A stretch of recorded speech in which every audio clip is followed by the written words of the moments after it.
Hello everyone, myself Kumar Ujwal, and today we are going to discuss the approach of answer writing for PSIR, that is optional political science and international relation. And it is very strategic because ultimately you will get marks based on the answer that you will be writing in main exam. So approach, I will remind you again and again, because whenever we talk about approach, then both things will come. First, the subject, that is issue, that is what to inquire, and here in this particular session we are inquiring about answer writing of a question. So question would be the subject, and then how to inquire, that is method, that is procedure of inquiry. The method can be different: inductive method based on observation, deductive method, that is particular to general to particular, and based on deductions, comparative method, scientific method. So there can be a number of methods for inquiring it. So that is what approach is, that is how we access it. That is criteria of selecting a problem and relevant data, criteria of selecting a subject and the relevant data along with the procedure of inquiry. That is what approach is. Now, as far as in PSIR answer writing is concerned,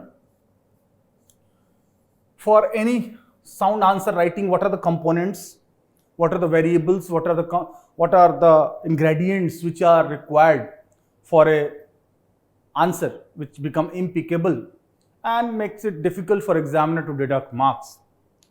So for answer writing, there are certain things in PSIR you have to keep in mind.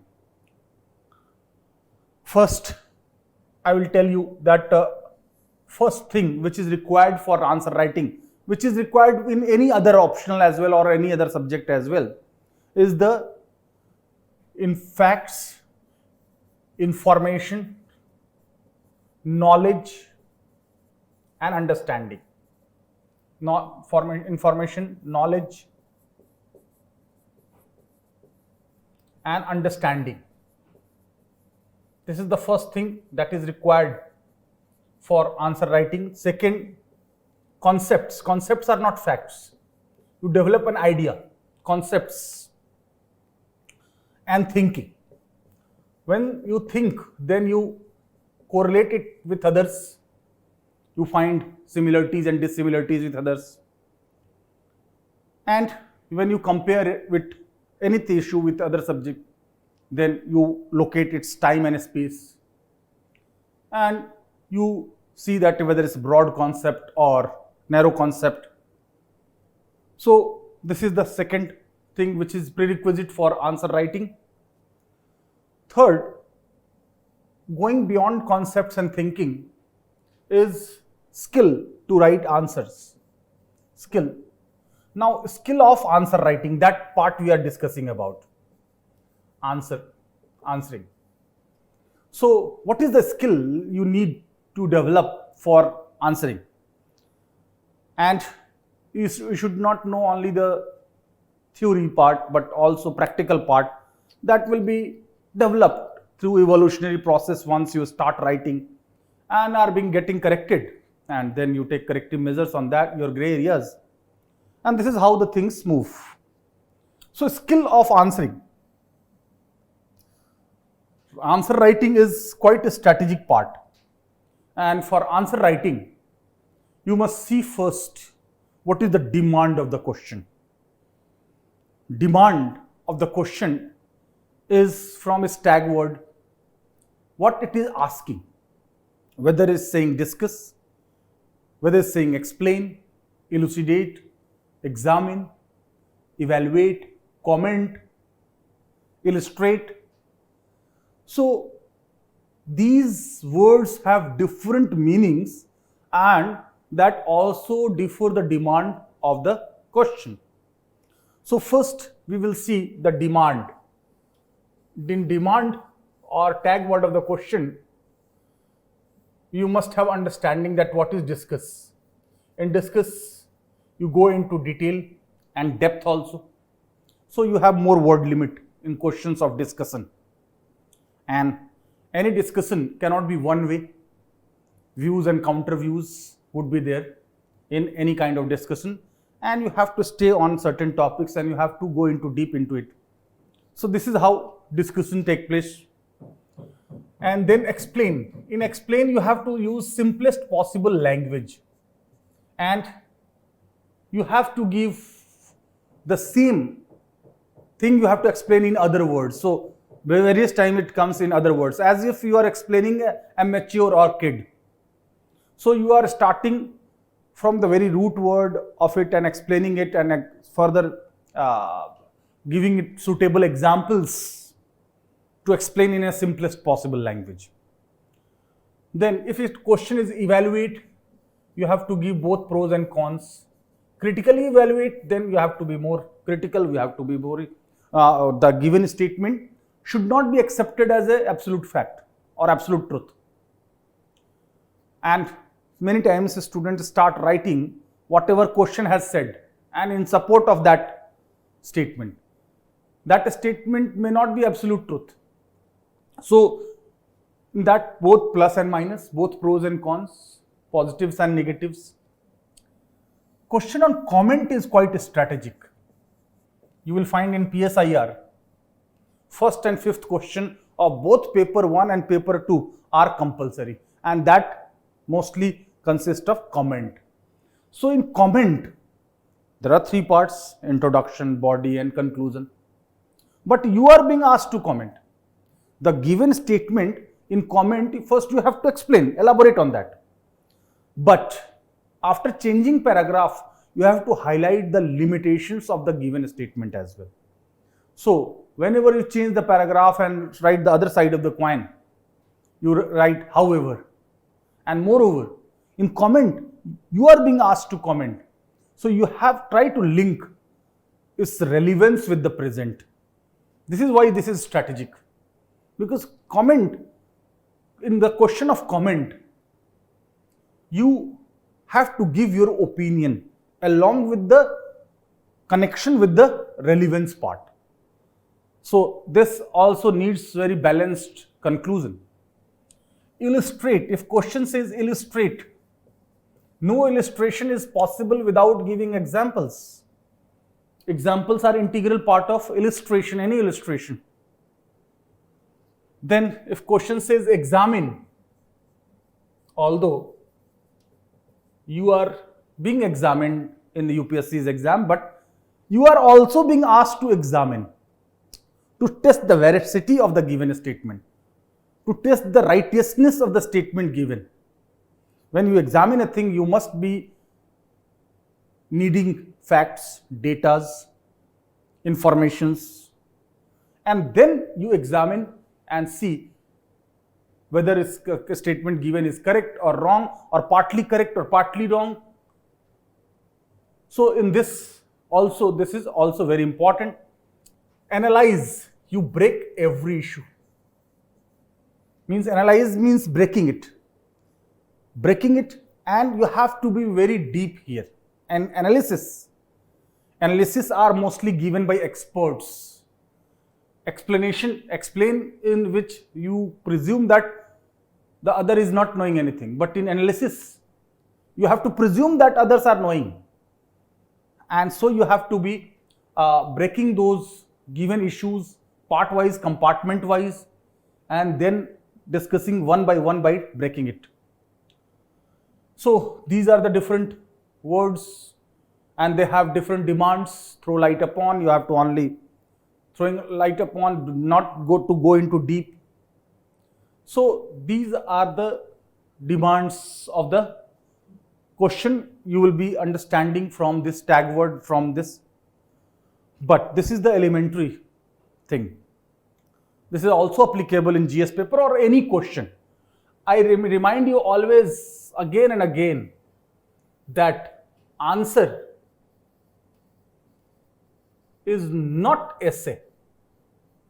Essay is an attempt or effort of yours and you have more leverage, and you have more leverage to deviate from central topic to a certain extent. But in answer, you have to be clinically accurate. You have to adhere to the demand of the question. You have less leverage, you have defined word limit, time limit, and in answer you have to see the words. In essay it is not there. Write an essay and topic is only given.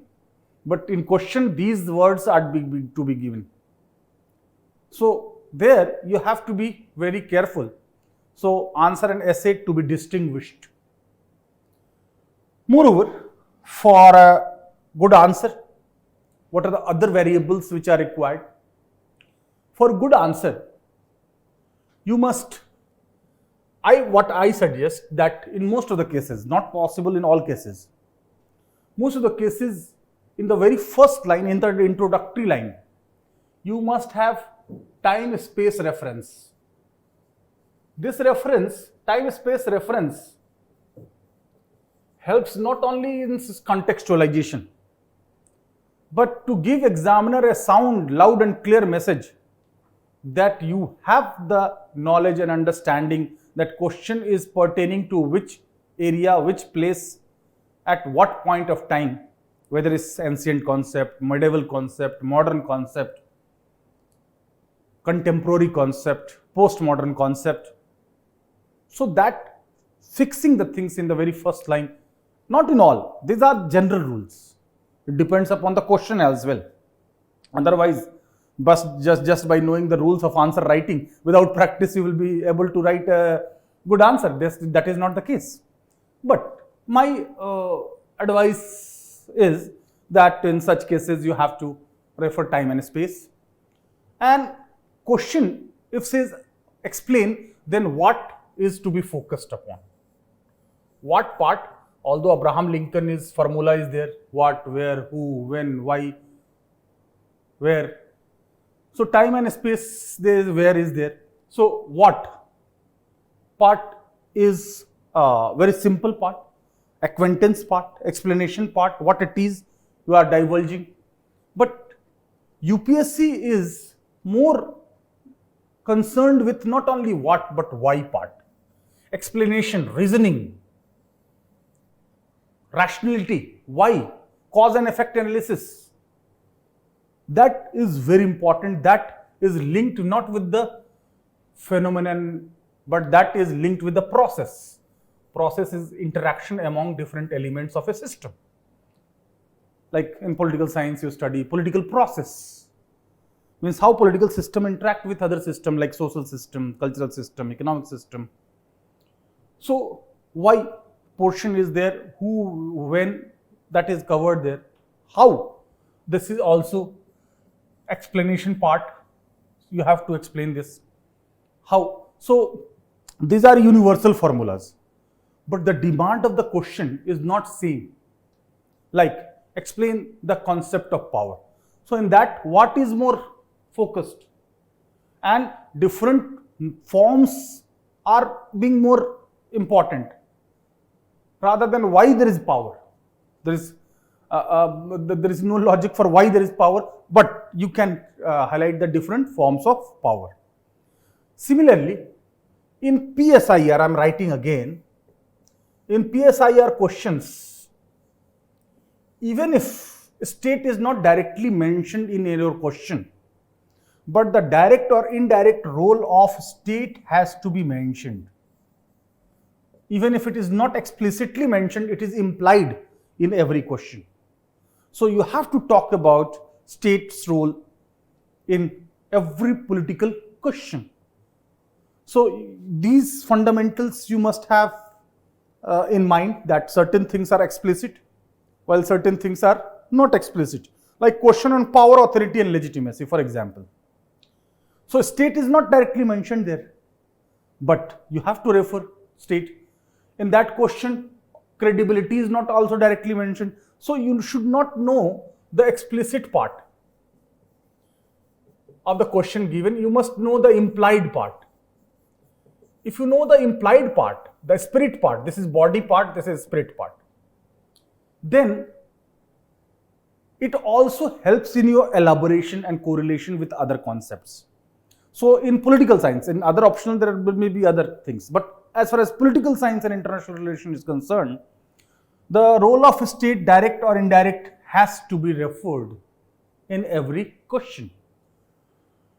Now, besides having an introduction which is explaining the things in terms of time, space, and then what part, if question is asking that from the very beginning it is writing that analyze, that means you have to see the components of the question. So the central demand of the question, many times a question is having not one demand, more than one demand.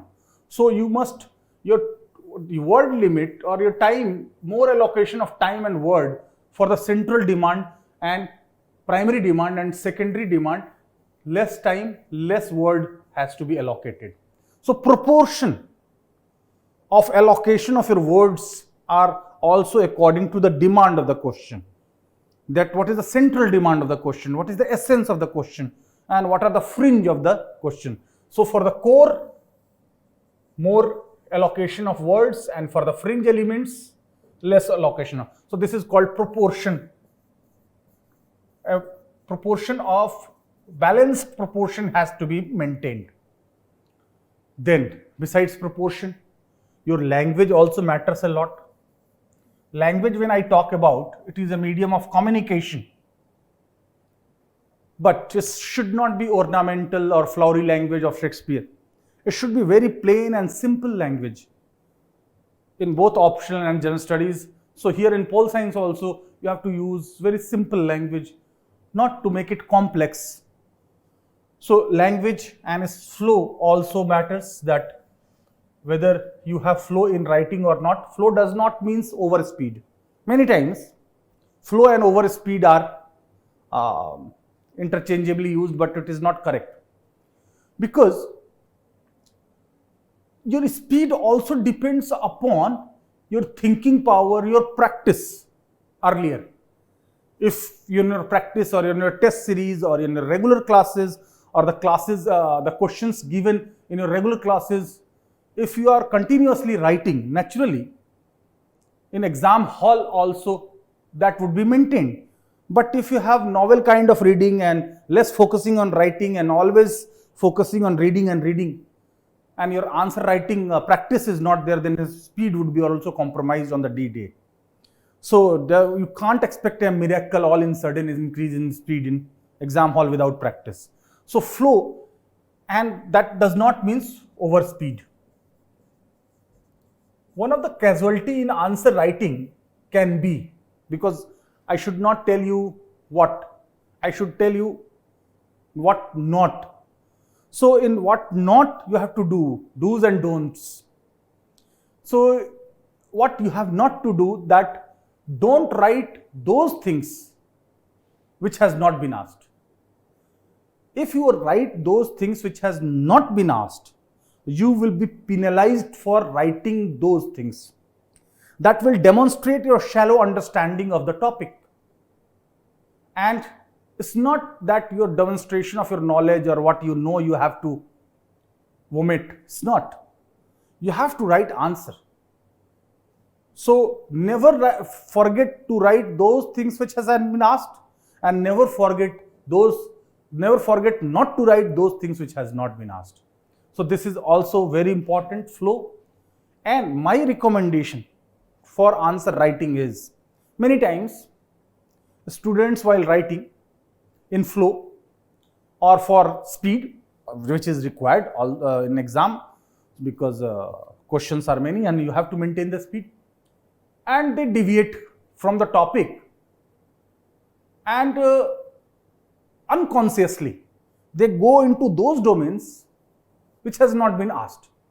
So locus means boundaries of the question must be known. It should be seen as a system, or you can say system is the language of physics.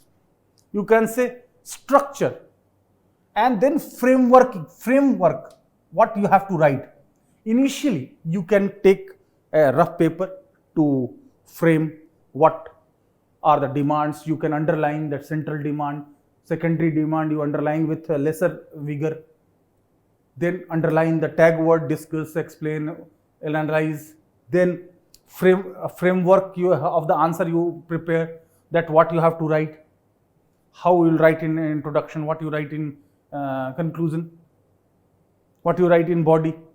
So framework, locus, boundaries has to be mentioned. Certain lines you can underline. So those things which are essence, core, or explaining that statement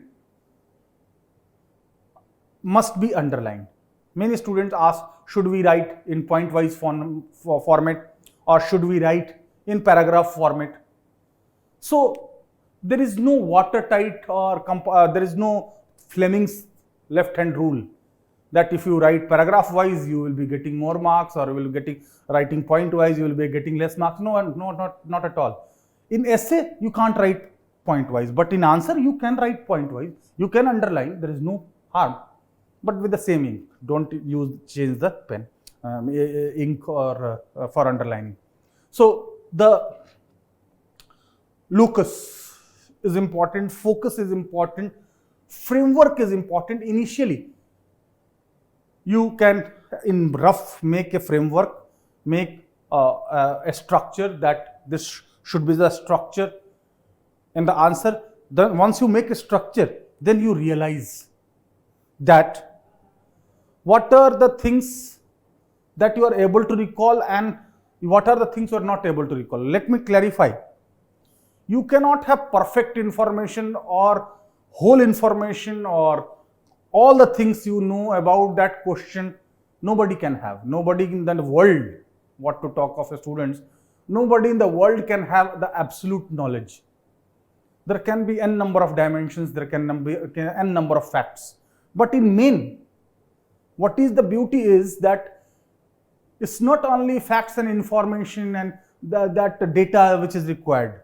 Even if you don't know exactly, then without writing wrong, you can write in generic sense. For example, if you are not able to recall, Lookist policy of India was launched in 1991, 1992, 1993. You can write in early 1990s. You are not wrong. They are not concerned with exact time. If it is there, good, well and good. But if it is not, you can write.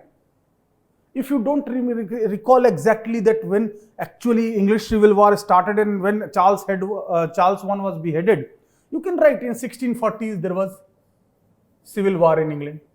You can write in the first half of the 1860s. First half means 1860 to 1865. There was American Civil War, like that.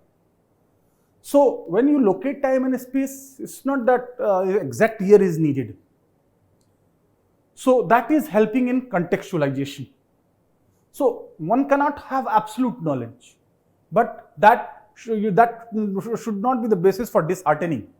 Whatever resources you have, whatever information, facts, information, knowledge, understanding, most important is understanding, because if you have understanding, you can correlate it with other topic, you can contrast with other topic, you can find similarities with other topic, because that process is helping in explaining the demand of the question. When you compare it with similar or opposite things, then contrast is more there. So in answer writing, framework, initially you make, later with the practice, you need not to make framework in rough. With the passage of time, you will be, your practice would be there, and more and more practice, every walk of life, more and more net practice. Batsmen score more in cricket, more and more practice in battlefield. There is less blood in battlefield because of more the sweating. So the same is the case here. More and more practice will be helping you in manifestation of your weaknesses and strengths both. You reinvent yourself, you know your position, and then you take corrective measures, because that is most important thing, that corrective measures. So as far as in pole science is concerned, you see that many things which are in terms of ideas are being repeated. For example, Karl Marx as a thinker you study, Marxism as an ideology you study, then you study Marxist theory in international relations. Then you compare Marx with Gandhi. Then you study left movement or Naxalism in India in IGP or Maoism. So all are linked.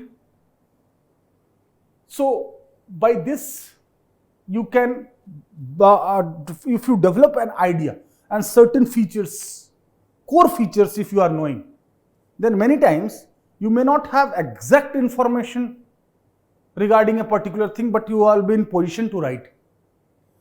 Whatever is desirable, that you cover each and every topic of the syllabus, because in syllabus of pole science, you will find 10 topics mentioned in paper 1, section A, 11 in IGP, 11 in comparative politics, and 18 that is of India and world. So there are 40 topics. So it's not big that 40 topics you can cover easily.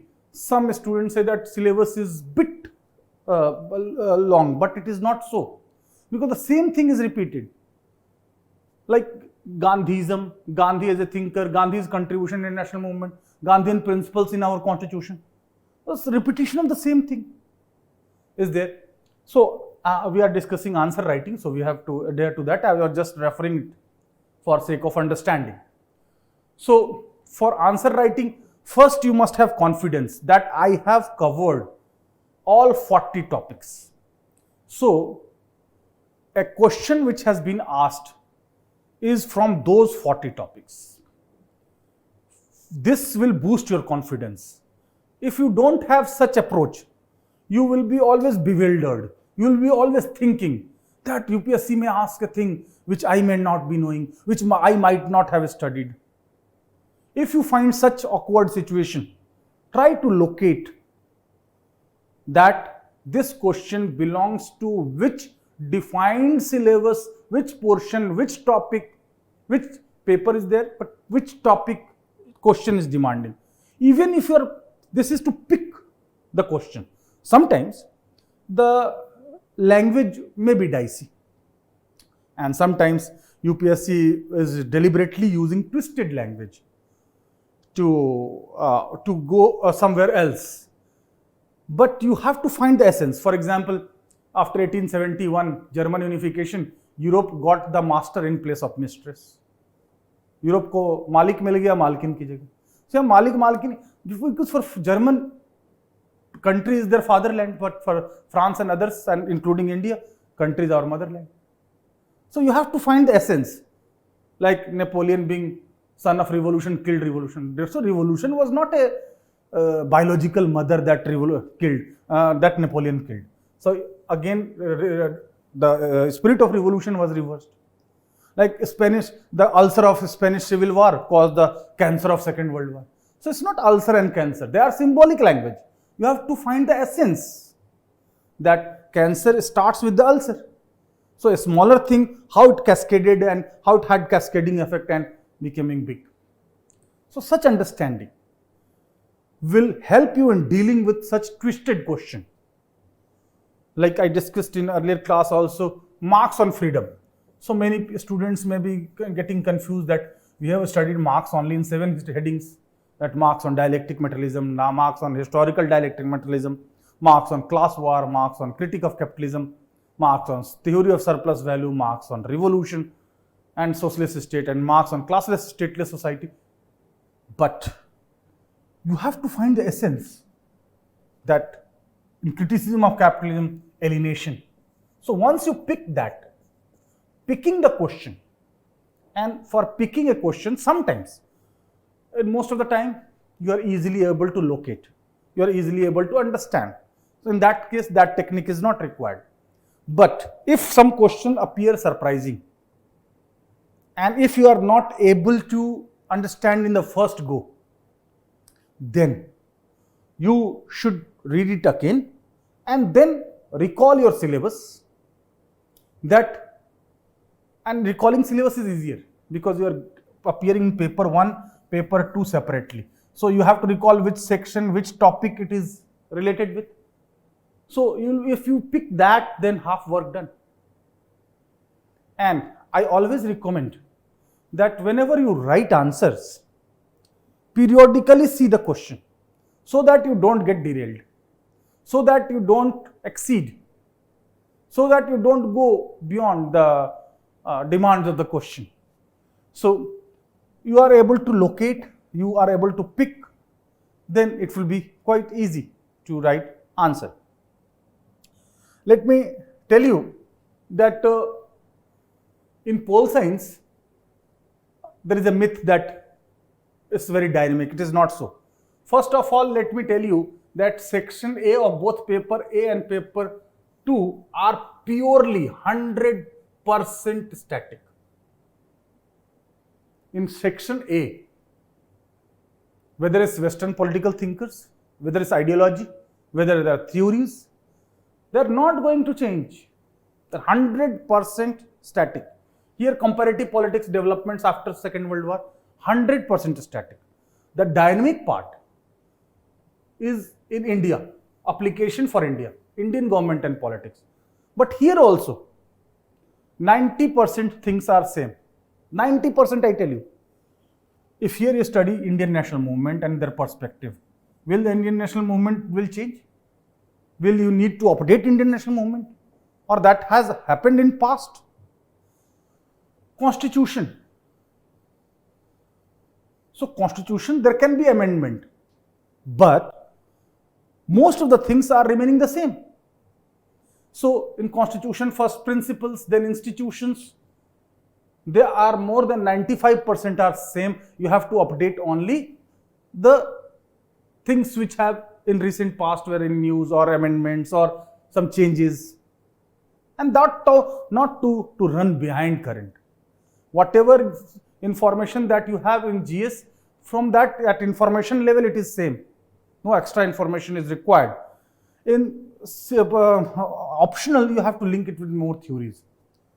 In principle, institution, and then governance, which includes both government, civil society, individual and market. Then, for example, federalism, planned economic development, panchayati raj, institutions at the different level, 90% of the things are same, they are not going to change. In section B, yes, here the dynamism is more, but here also not more than 20%. In India and world, of course, you have to update those things that is happening around the world and its impact on India and continuity and changes in foreign policy. But let me tell you also that it's not that a few days or newspaper you are missing, you are losing the current part. No. Because international relations don't change on a day-to-day basis or weekly basis. Questions, if you see, they are asked from the phased manner. That Indian foreign policy during Modi government, Indian foreign policy continuity and changes during 1991, after 1991. Impact of Indo-China war on international relationship. So that is also past, that is not going to change. The new elements are more contemporary, but let me tell you that you have understanding that of broad contours, then you will be easily able to comprehend the current also well. Otherwise, superficially mugging up current and making notes of it will be of no use. For example, connectivity, all kinds, physical connectivity, transport connectivity, cultural connectivity, has emerged as one of the central feature of our foreign policy in 21st century.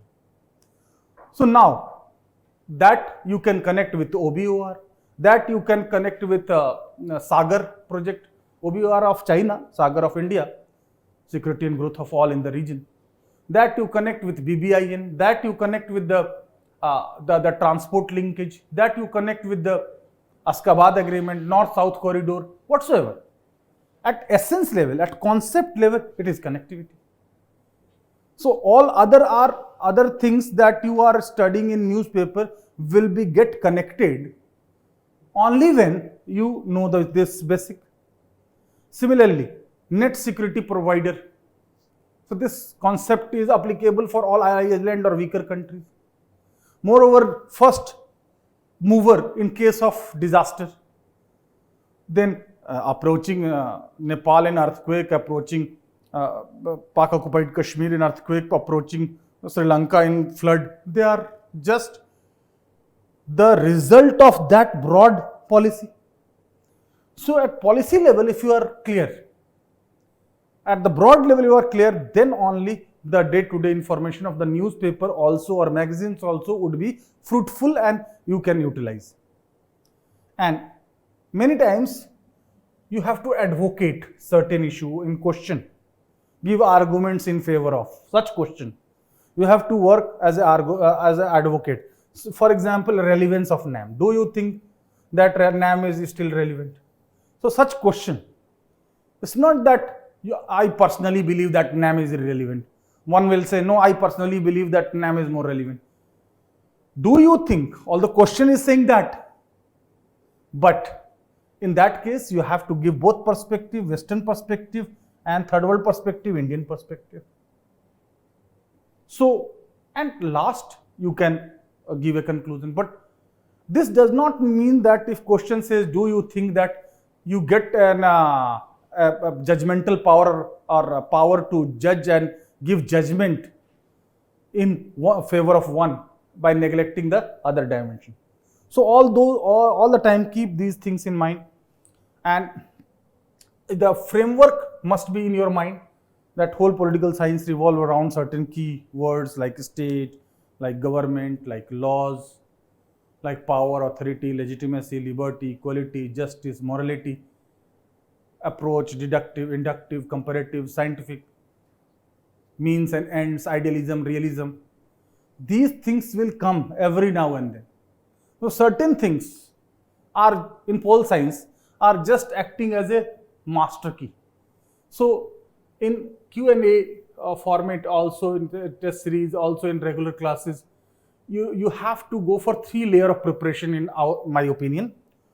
First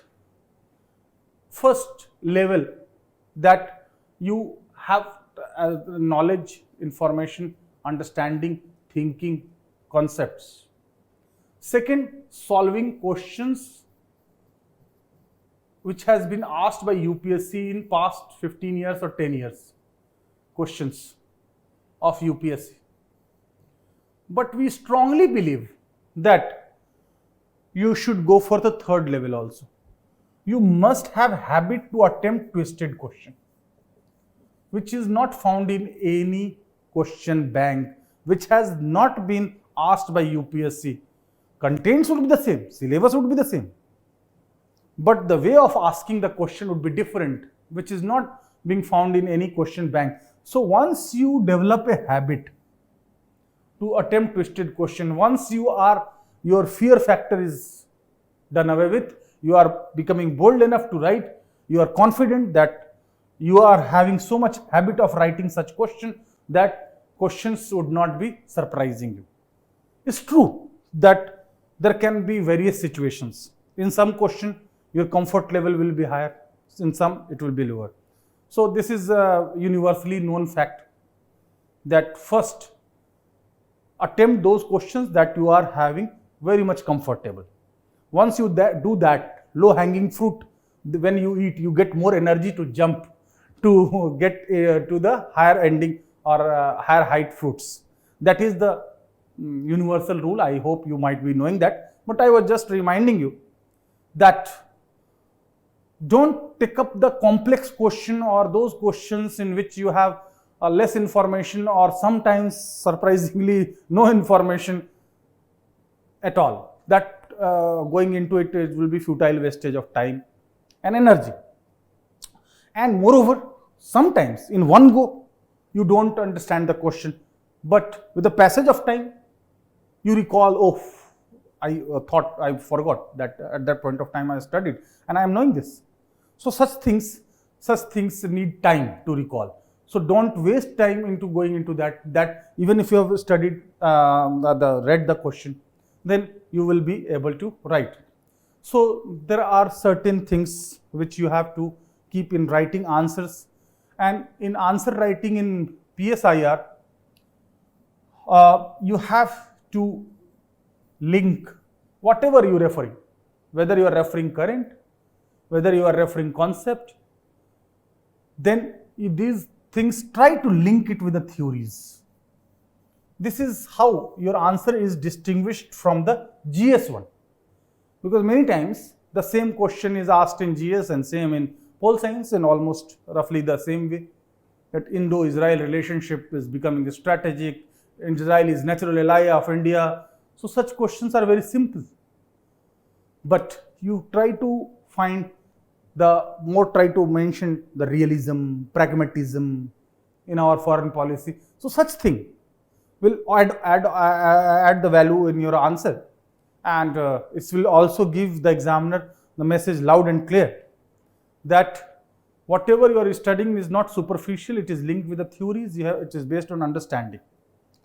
So these are the things you have to keep in mind while writing answers: what to write, what not to write, what is the central demand, and what is the secondary demand, what are the locus, what is the focus, what is the tag word, language, flow, speed, word limit, time limit. All those things are holding the role.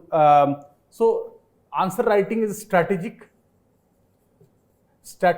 Why I am saying strategic? What is strategy?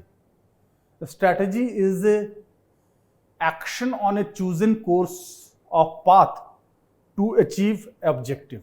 So what is the objective? Objective is in Q&A format, you are writing answer of the question of PSIR. So that is the objective. Now strategy, a chosen path. What is the chosen path? Action based chosen path, that is practice. And purpose of practice is not practice, but by practice you do know your weaknesses and strength, and you do take corrective measures. And let me tell you that hit your weaknesses hard. The questions where you have found more difficulty level, it's definite that you are lacking in concepts, knowledge, information, understanding, thinking.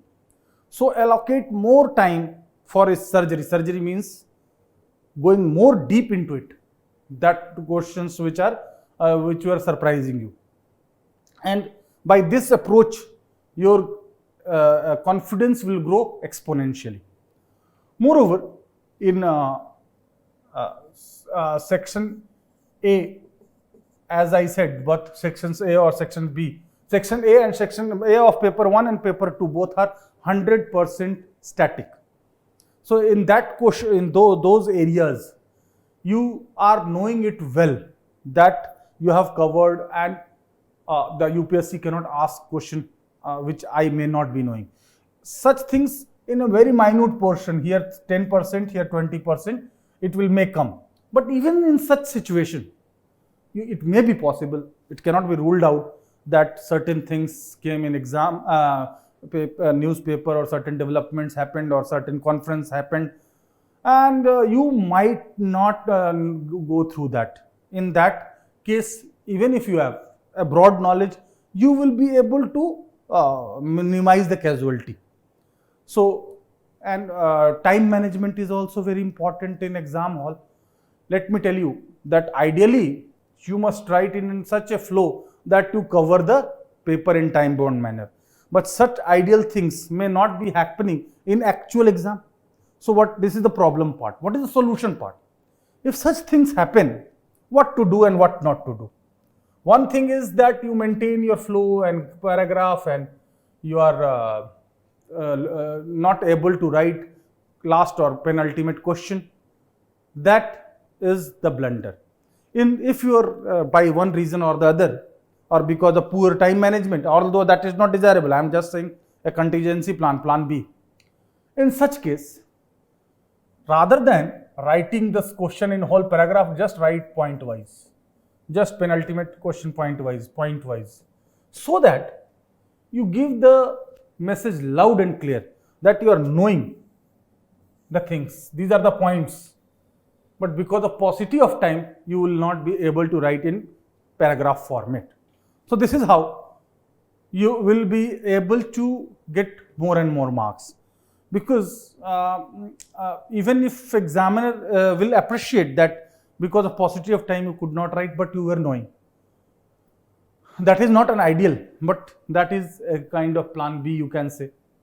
Or sometimes you have to decide that whether you have to write 3 questions from this or 3 questions from this, because from one you have to write out of 8 you have to do 5.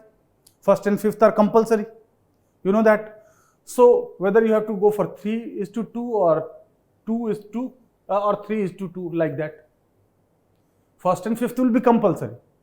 So such judgment I always recommend.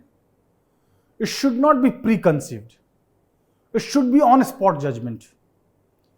Because you never know. Sometimes they may raise the bar for section A or they may raise the bar for section B. You never know.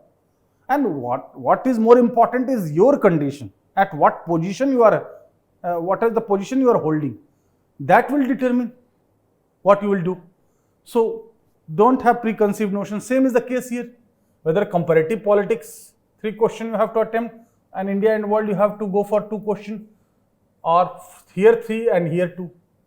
So here again, as I will recommend that you should take the judgment on a spot based on not what others are doing or what others may do or what you anticipate, but based on your condition, where your command is more, where your comfort level is more.